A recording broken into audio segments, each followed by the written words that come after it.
ஆண்டவராகிய இயேசு கிறிஸ்துவின் ரத்தத்தினாலே மீட்கப்பட்ட தேவச்சனமே, இன்றைய நாளிலும் கூட கர்த்தர் நம்மோடு கூட இடைப்படுவாராக. இன்றைக்கும் கர்த்தர் நம்மோடு கூட பேசுகிற வார்த்தை நீதிமொழிகள் 5வது அதிகாரம் 1வது வசனம். என் மகனே, என் ஞானத்தை கவனித்து என் புத்திக்கு உன் செவியை சாய். ஆமாங்க, இன்றைக்கும் கூட வசனம் இப்படியாக சொல்லுகிறது, என் மகனே, என் ஞானத்தை கவனித்து என் புத்திக்கு உன் செவியை சாய். நம்ம இந்த கரண்ட் சுச்சுவேஷன்ல நம்ம யாருக்கு நம்முடைய செவிகளை சாய்த்து கொண்டு இருக்கிறோங்க?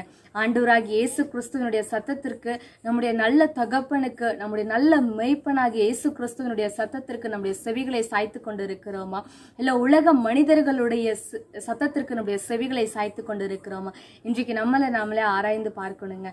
வேகமாய் நகர்ந்து கொண்டிருக்கிற இந்த காலகட்டங்களில நமக்கு அந்த பொறுமை இல்லாததினால மனிதர்களுடைய ஆண்டவருடைய பாதத்துல காத்திருந்து ஆண்டவருடைய சத்தத்தை கேட்கிறதற்கு நமக்கு நேரம் கிடைக்கிறது இல்லை. அதனால நம்ம என்ன பண்ணிடுறோம்? கிடைக்கிற நேரத்துல நம்ம மனிதர்களுடைய சத்தத்தை கேடி மனிதனுடைய புத்திக்கு தகுந்தவாறு நம்ம ஓடிக்கொண்டு இருக்கிறாங்க. ஆனால் மனிதனுடைய புத்திக்கு எட்டினது எல்லாமே நம்ம உலக வாழ்க்கையில தான் கொண்டு போய் நிறுத்தும்.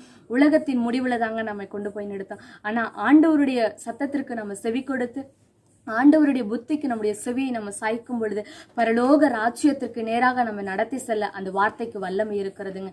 இன்றைக்கு நம்ம ஆண்டவர்கிட்ட கேட்க போறோம், ஆண்டவரே, உலக மனிதர்களுடைய புத்திக்கு எங்களுடைய செவியை சாய்க்காதபடிக்கு இயேசு கிறிஸ்துவினுடைய சத்தத்திற்கு ஆண்டவரே நாங்கள் செவியை சாய்க்க எங்களுக்கு கிருபை தாங்கப்பான்னு சொல்லி கேட்க போறோம். செபிக்கலாமா?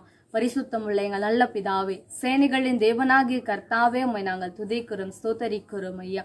அப்பா, இதுவரைக்குமாய் ஆண்டவரே நாங்கள் மனிதர்களுடைய புத்திக்கு அப்பா எங்கள் செவியை சாய்த்திருக்கிறோம் ஐயா.